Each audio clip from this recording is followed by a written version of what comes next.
علينا من باب الإقناع والإمتاع، فالقرآن يقنعنا عقلا ويمتعنا قلبا، وبالتالي كل حرف من كتاب الله سبحانه وتعالى له دلالة وله إشارة، وكل منطوق وكل ملفوظ من كتاب الله سبحانه وتعالى فيه الكثير والكثير من العظات والعبر والدروس المستفادة. حينما نقرأ قوله تعالى: وكل شيء فصلناه تفصيلا وكل إنسان ألزمناه طائره في عنقه ونخرج له يوم القيامة كتابا يلقاه منشورا. تأمل معي هذه الآية. درسنا وتعلمنا في أزهرنا الشريف أن الضمير يعود إلى أقرب عائد له في اللفظ والرتبة. الضمير يعود إلى أقرب عائد له في اللفظ والرتبة. كتابا يلقاه منشورا.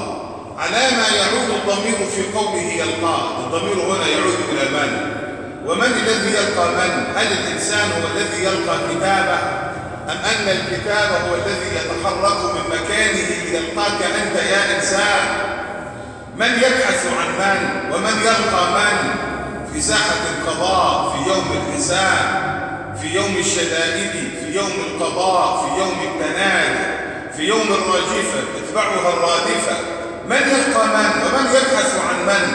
في الحقيقة الكتاب الذي كتب الله تعالى فيه كل شيء وسجل الله تعالى فيه كل شيء هو الذي يبحث عن قائله وعن فاعله وعن عامله يوم القيامة. كتابا يلقاه منشورا. من الناس من يأبى الكتاب إلا أن يكون في يمينه، فأولئك يقرؤون كتابهم ولا يظلمون فتيلا. لماذا؟ لأن هؤلاء عملوا عملا صالحا وبالتالي أخذوا كتابهم بأيمانهم. ومن الناس من يأبى كتابه إلا أن يكون في شماله، ولذلك يقرأ القرآن: وأما من أوتي بالفعل تماما. أوتي هنا بمعنى الفعل مبني للمجهول، يعني هو لم يذهب بنفسه منفردا ليأخذ كتابه في عزته، لا، وإنما أوتي الكتاب وهو صاغر بشماله. ومن الناس من يؤتى الكتاب من وراء ظهره. وبالتالي هنا نقف أمام هذه القواعد الست التي يحاسب الله تعالى الخلق وفقا لها يوم القيامة. أولا، ودي قواعد مهمة جدا، أي محكمة يا سادة لها قانون، والمحكمة الاقتصادية بخلاف المحكمة الجزئية، بخلاف المحكمة الكلية، بخلاف محكمة الجنح، بخلاف محكمة الجنايات، بخلاف محكمة النقد. أي محكمة لها قانون، وأي بلدة لها دستور في لوائح منظمة.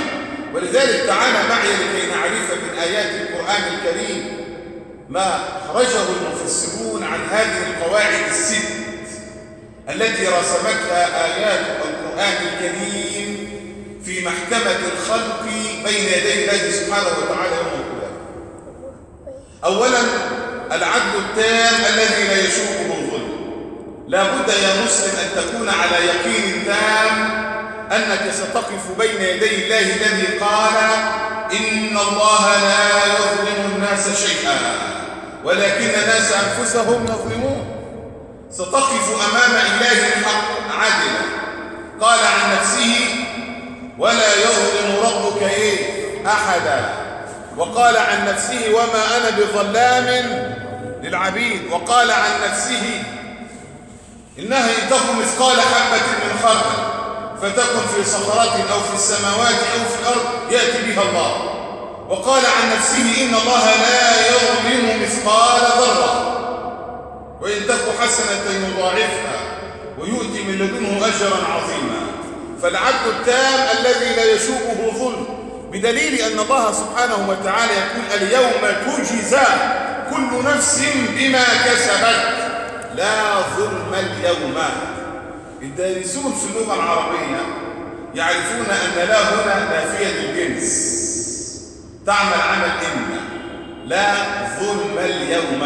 تعرفون مثلا لا إله إلا الله، لا الأولى هذه لا يعني تحمل مليون معنى ومعنى. لا إله لا نافية للجنس، نفت جنس الألوهية عن كل أحد وأثبتته لمن؟ لله سبحانه وتعالى. لا إله إلا الله، لا ظلم، نفت كل أجناس الظلم عن الله سبحانه وتعالى. لا ظلم اليوم تجزى كل نفس بما كسبت، لا ظلم اليوم. هذه قاعدة، وبالتالي العدل التام الذي لا يشوبه ظلم. هل هنالك ظلم ولا حتى مثاقيل ذرة؟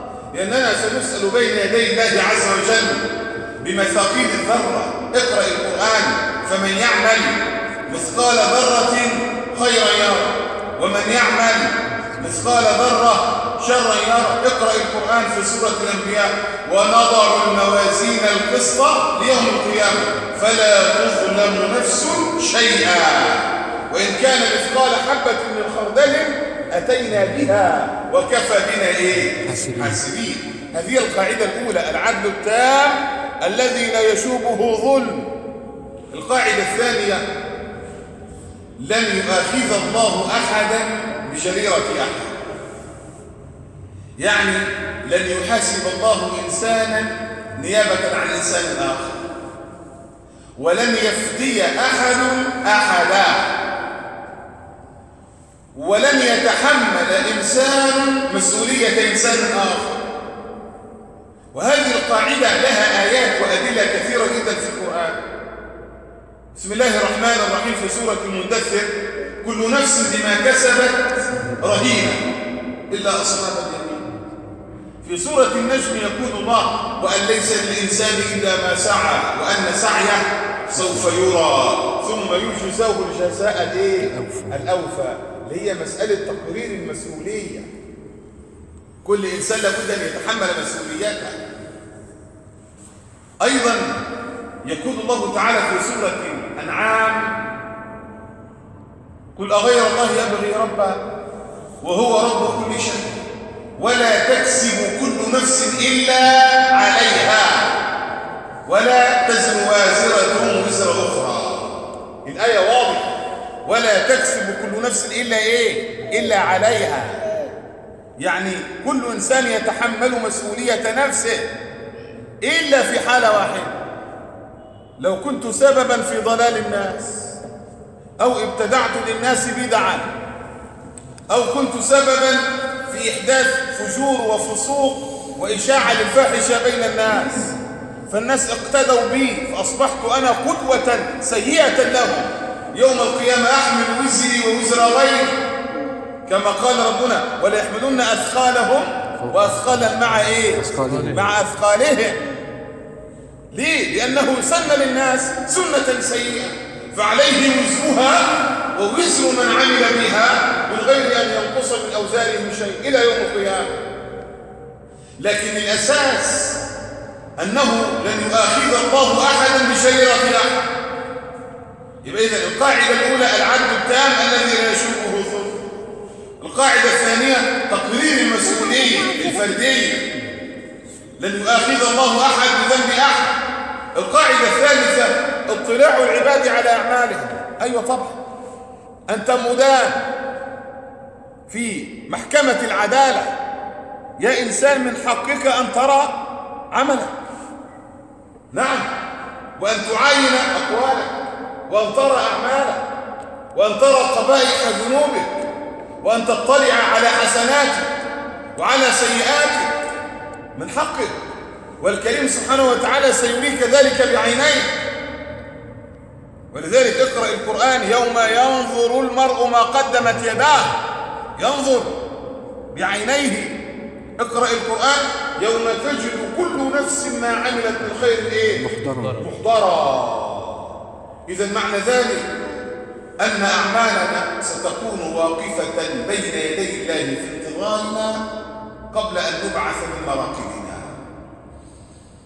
تخيل يا مسكين، حينما تكون أدوات الجريمة موجودة في المحكمة بكل أحرازها وبكل تكييفاتها القضية من أولها إلى آخرها، بكل أركانها وأحرازها، بكل دلائلها موجودة أمامك، والكل أحضر باقي من؟ المتهم. لذلك اقرأ القرآن يوم تجد كل نفس ما عملت من خير ايه؟ محضرا. شوف اسم المفعول محضرا. اقرأ في سورة الكهف ووجدوا ما عملوا ايه؟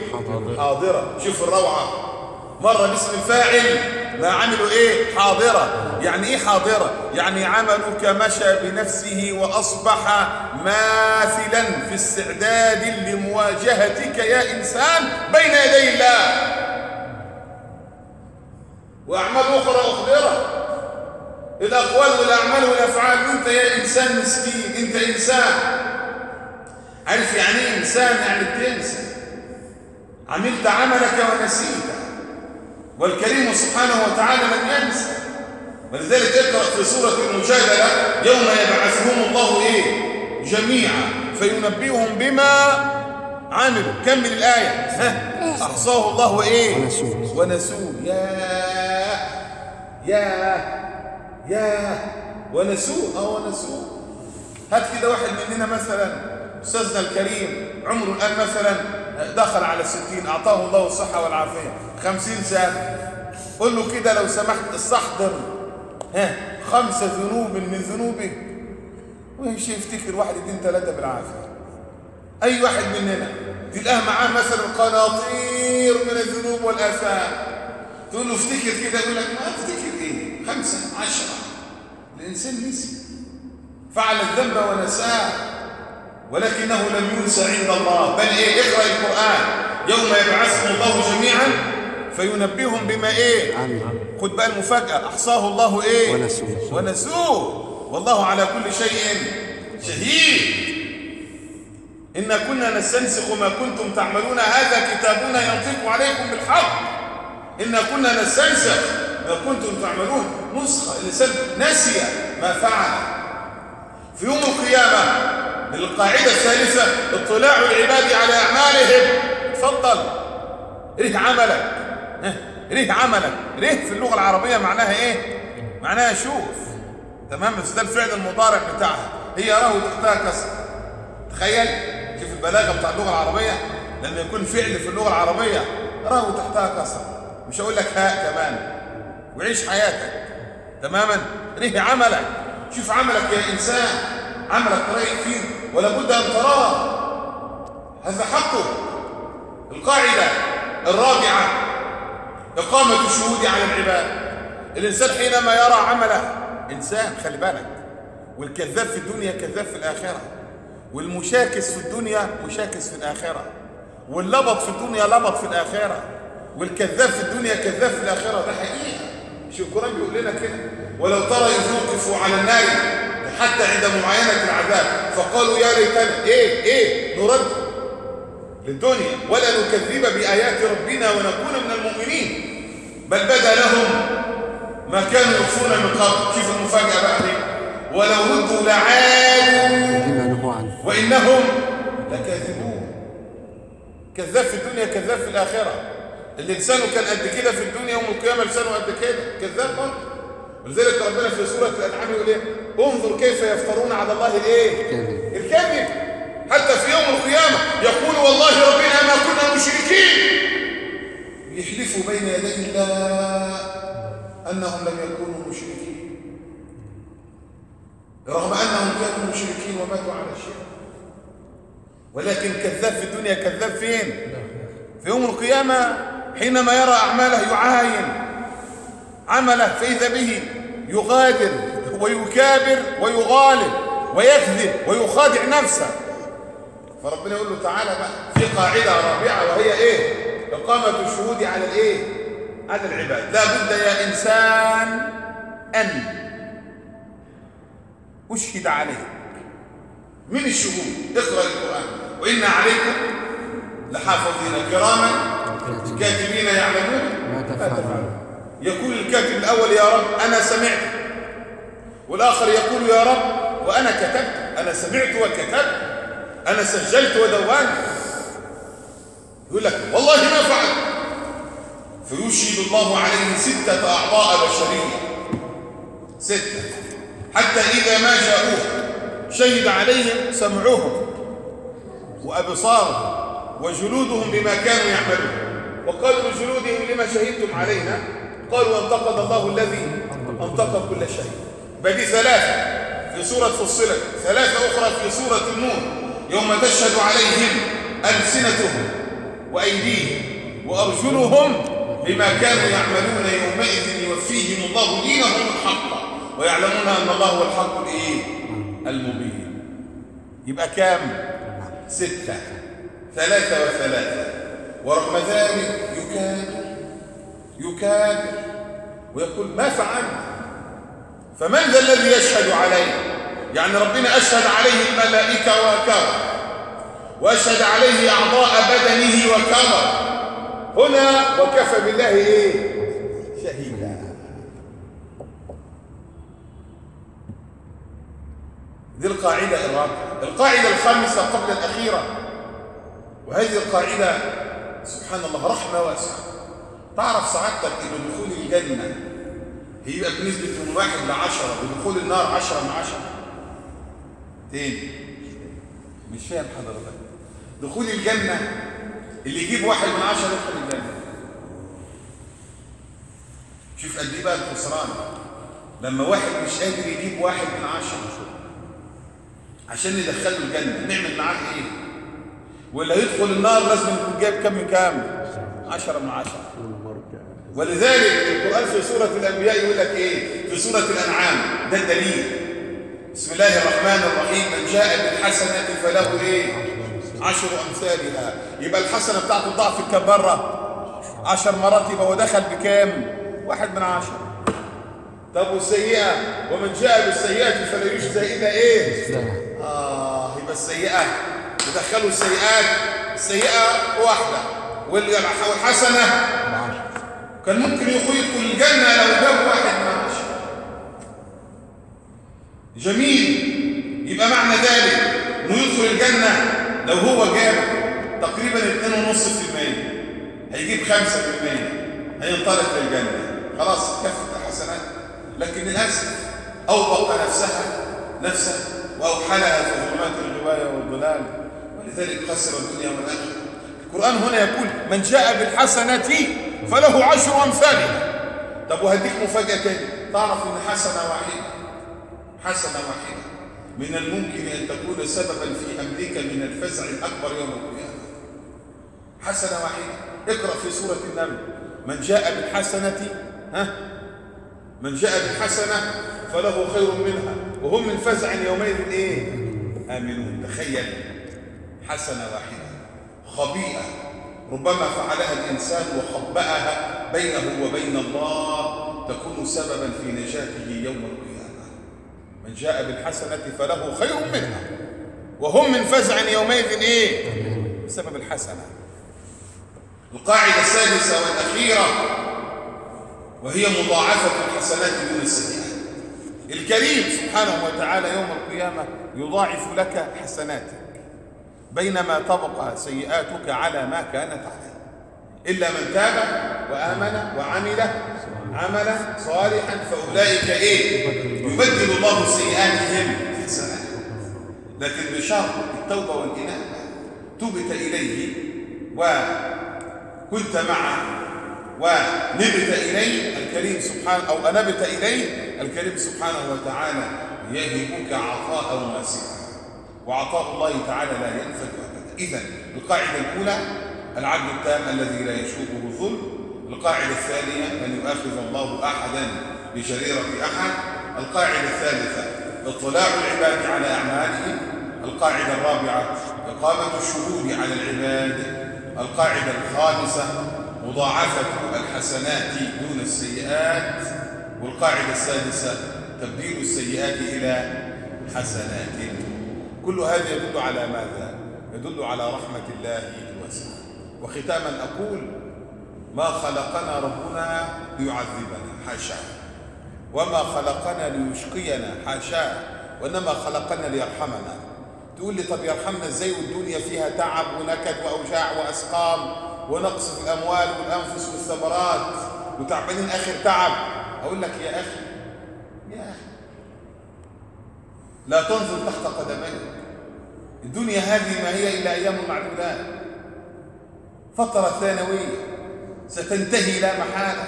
الحياة الحقيقية ليست هذه الحياة التي نحياها. الحياة الحقيقية هي التي قال عنها ربنا وإن الدار الآخرة لهي الحيوان لو كانوا. فأنت قاعد تبص لي تقول لي الأوجاع والأسقام. يا حبيبي أنت هنا بتمتحن وتختبر وتبتلى في الدنيا وليمحص الله الذين آمنوا، لكن الحياة الحقيقية مش هنا. الحياة الحقيقية فين؟ عند الله. دي الحياة الحقيقية، فمنهم شقي وسعيد. السعادة الحقيقية الحياة الأبدية السرمدية. خلقنا ربنا لهذه الحياة، ليس لهذه الأيام التي نحياها. الأيام دي أيام اختبار وامتحان. لقد خلقنا الإنسان إيه؟ في كبد.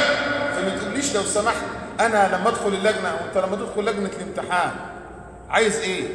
نعمل لك إيه في لجنة الامتحان؟ ما أنت قاعد تمتحن، هنجيب لك أكل وشرب وندلعك، مش هينفع، أنت بتمتحن. كذلك أنت الآن منذ أن خط عليك القلم إلى أن تموت أنت كما قال الله تبارك الذي بيده الملك وهو على كل شيء الذي خلق الموت والحياة إيه؟ ليبلوكم أيكم أحسن عملا. أنت هنا في الابتلاء معرض بقى، فقدان في المال، فقدان في الولد، بلية، وجع، شكاية، سرطان، ابتلاء، مصيبة، كارثة. لابد أنت في لجنة الامتحان معرض يجي لك سؤال إجباري، سؤال خارج المقرر، سؤال صعب جدا. ممكن يبقى يجي لك سؤال جميل وسؤال الدنيا راحة وجاية طبيعي جدا، وبعد كده يموت الإنسان تماما، تغلق كراسة إجابته، ويوم القيامة التصحيح على مرأى ومسمع من كل الناس، وإذا الصحف إيه؟ نشرت. فبالتالي علينا أن نستقبل قضاء الله سبحانه وتعالى بنفس راضية، وأن نفوض الأمر كله إلى من؟ إلى مولانا العلي العظيم سبحانه وتعالى، وأن نؤمن بالله إيمانا يقينيا جازما. نسأل الله تعالى أن يرحمنا رحمة واسعة. اللهم إنا نسألك رحمة واسعة تلق بجلال وجهك. اللهم ارحمنا رحمة تلق بجلال وجهك. اللهم إنا نسألك رحمة واسعة تلق بجلال وجهك. اللهم إنا نسألك موجبات رحمتك وعزائم مغفرتك والسلامة من كل إثم والغنيمة من كل بر والفوز بالجنة والنجاة من النار. اللهم إنا نسألك خير المسألة وخير الدعاء وخير العلم وخير العمل وخير الحياة وخير الممات وخير الدنيا وخير الآخرة وخير الثواب وخير الجزاء.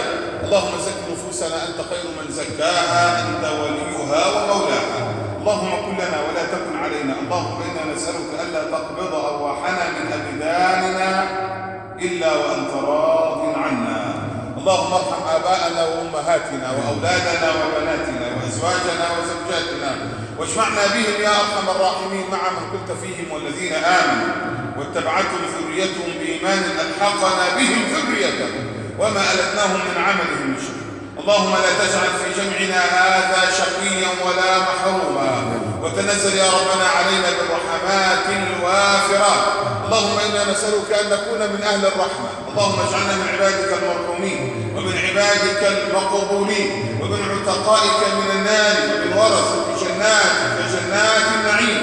وصلوات الله وسلامه على النبي الكريم وعلى آله وصحبه وسلم تسليما كثيرا. أقول قولي هذا والله تعالى أعلى وأعلم، والسلام عليكم ورحمة الله وبركاته. شكرا جزيلا لحضراتكم.